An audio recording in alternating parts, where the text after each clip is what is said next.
Блядь, это в нашу сторону шло, блядь. Ну, конечно, в нашу, вон там. Вот видишь, машина справа, вон. Видите? Мина взорвалась, а женщина 200-я. Вот она встряла вот здесь. А вон он. Град? Угу. Сторожа выезжали, горело тут.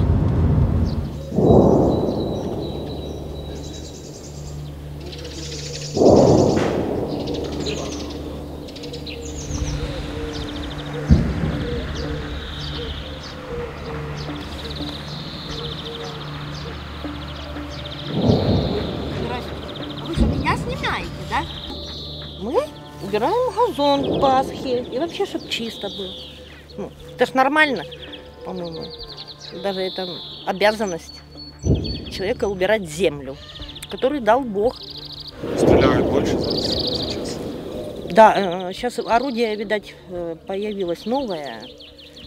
Вот, например, если в 2014 году больше танки были, знаете, как в Лесобиз, мы даже их не работаем. Я вообще живу в красной зоне. Вот это где АТБ разбитая.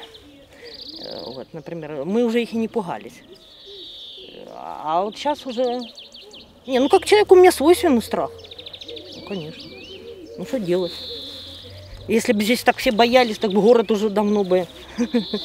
Понимаете? Мы вообще к этому привыкшие, даже и на лавочках сидим. Ну, то есть человек может адаптироваться, то есть подавлять страх, адаптироваться. Да, это можно. Военные же тоже сидят, они воюют в какой-то мере. Они...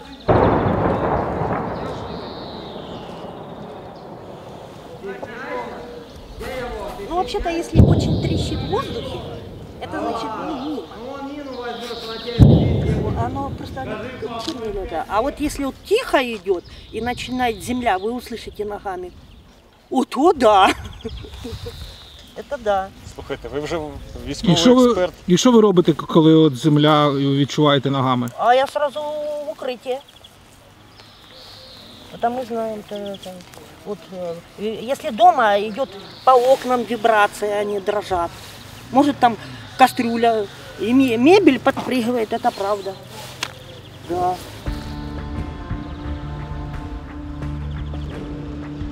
Это правда. Вот это.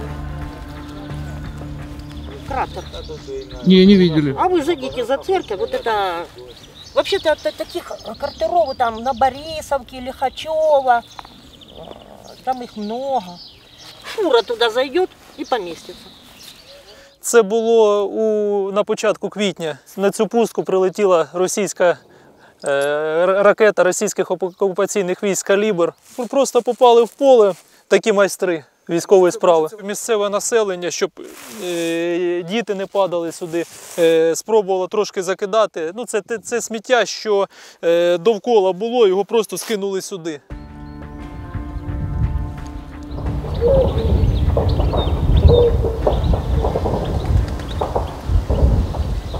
Що це відбувається, що ми постійно чуємо? Це обстріли відбуваються окраїн міста. Ось, і обстріли відбуваються поряд населеного пункту, що знаходиться поряд Мар'їнки. Бій за Донбас – це продовження тієї самої війни, що почалася і в 2014-му, потім було якесь затища невеличке, ну там з перемінним успіхом, а потім знову ось з 24 лютого, як розпочалося, ось воно продовжується, я різниці особливо не відчуваю. Ми от чули про те, що днями відновили контроль за Мар'їнкою, наші військові. Чи означає це, що на якийсь час Мар'їнка контролювалась росіянами? Ну, розумієте, Мар'їнка, вона територіально розташована так, що деякі вулиці межують з Донецьком. Тобто деякі вулиці справді могли контролюватися. Ось, просто відновили контроль над цими вулицями. Ясно. А на Красногорівку є якісь такі прямі атаки? На Красногорівку прямі атаки зараз я вам покажу. Ми зараз знаходимося у центрі міста фактично. І зараз я вам покажу будівлю місцевої ради. Ось, і, ну, буквально пройти 300 метрів, зараз подивимось. Красногорівка, вона місто, яке вклинюється в Донецьк, тобто вона перпендикулярно вклинюється. Ось, вона продовгувата, ось, і тому основні бої відбуваються в тій частині, яка знаходиться безпосередньо поряд з Донецьком. Ось, а Мар'їнка, вона повністю територіально, паралельно знаходиться Донецьку. Ось, район шахти Трудовської є такий. От, і, соответственно, тому Мар'їнку обстрілюють постійно. В Мар'їнці взагалі знаходитись безпечно, неможливо себе ніколи відчувати, тому що там обстріли відбуваються майже постійно.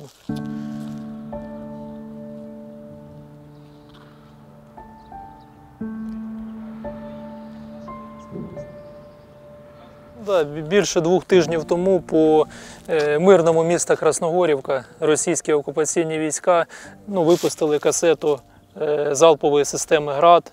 Ось, внаслідок чого там і місто було пошкоджене. Ось ці всі руйнування фактично відбулися у центральній частині нашого міста. А можете пояснити, ми бачимо, залишився снаряд від «Граду». Оце будинки. Це житлові? Так, житлові будинки, тут живуть люди. Зараз проводиться робота по їх евакуації, намагаємося евакуювати. Тут ще такий момент є психологічний, тому що місцеві, які 8 років жили у небезпечних місцях, вони вже ось цю небезпеку не сприймають, що вони не розуміють, що ситуація ще більше ускладнилася.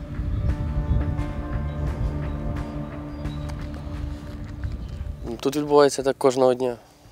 Противник застосовує дуже багато своєї артилерії, працюють з багатьох напрямків, особливо застосовують РСЗО «Град», «Ураган», «Смерч», ствольної артилерії в них дуже багато.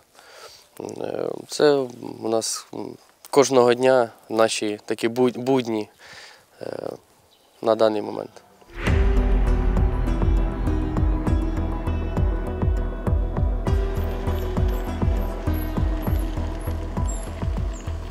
— 12-15 были хорошие пролеты, опять окна остались без стекол, повырывало двери, балконы, лоджии, повреждены квартиры, есть такие квартиры, что прилетела с треть, на 4-й этаж пробило, в 3-й, 2-й, то есть весь стояк, хороший боеприпас пробил даже плиты перекрытия межэтажные, прошло через несколько квартир. Во время боевых действий была повреждена насосная первого подъема в Авдеевке.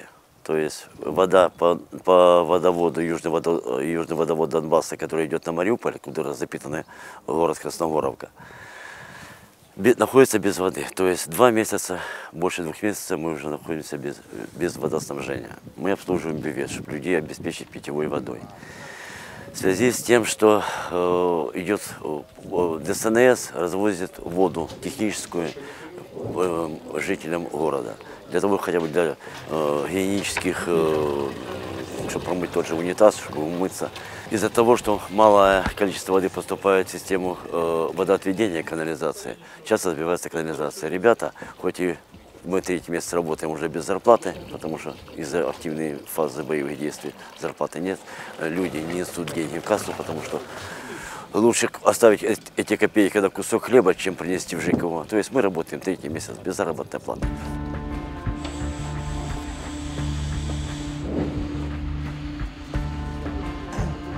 По цивільним є якісь жертви? Є жертви, є декілька днів тому місцевий мешканець теж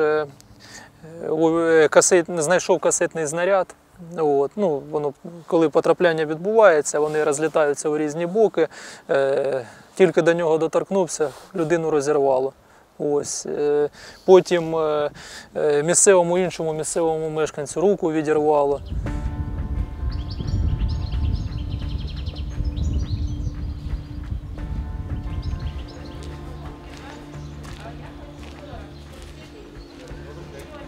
Сидим дома. только и слышим.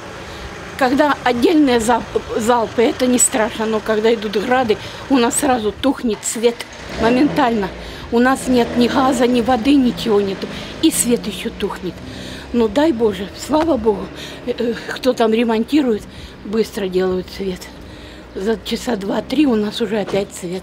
Так что, ну, я не одна, тут нас много таких, и никто не хочет уезжать, никто. Братцы, мне ехать, во-первых, некуда. Это одно. А другое, у меня муж инвалид на коляске, не ходячий. Вот и все. Вот это все. Ну, слава Богу, люди помогают. Люди помогают. А ехать некуда. Живем, стреляют, ну и что?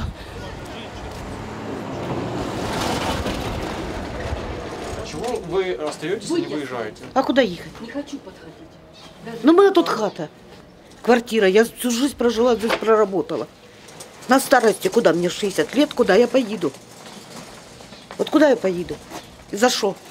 Пенсію люди не получали в другий місяць. Бо завезли хер на куди, извините за выражение. Вот. И да, эвакуацию знаем, что все, но будем тут терпеть в подвалах. У нас за 8 лет мы уже привыкли, мы уже не обращаем внимания, больше или меньше. Это уже вошло в привычку. Уже психика атрофировалась полностью. Ты живешь по инерции. А в больницу ни разу не привезли гуманитарку. А люди, медсестры, те санитарки, которые на полставки работают, на 0,25, не выезжают, не бросают, а остаются. И зарплату с карточки, которую не сымешь, негде. Вот. Помощь нужна, нам там нужна помощь. Максим Батькович, говорят, полицейские передают там гуманитарку тоже в Кураковске вы. Ну так, когда есть, передаем обязательно. Я что, когда-то кому-то отказывал? Не, ради бога, я всегда с вами общалась, по-хорошему все. Мы с вами Вот. тоже всегда по-хорошему. Да. И вы всегда помогали, когда надо было, даже в мирное время. Так, хватит. Спасибо, до свидания. До свидания.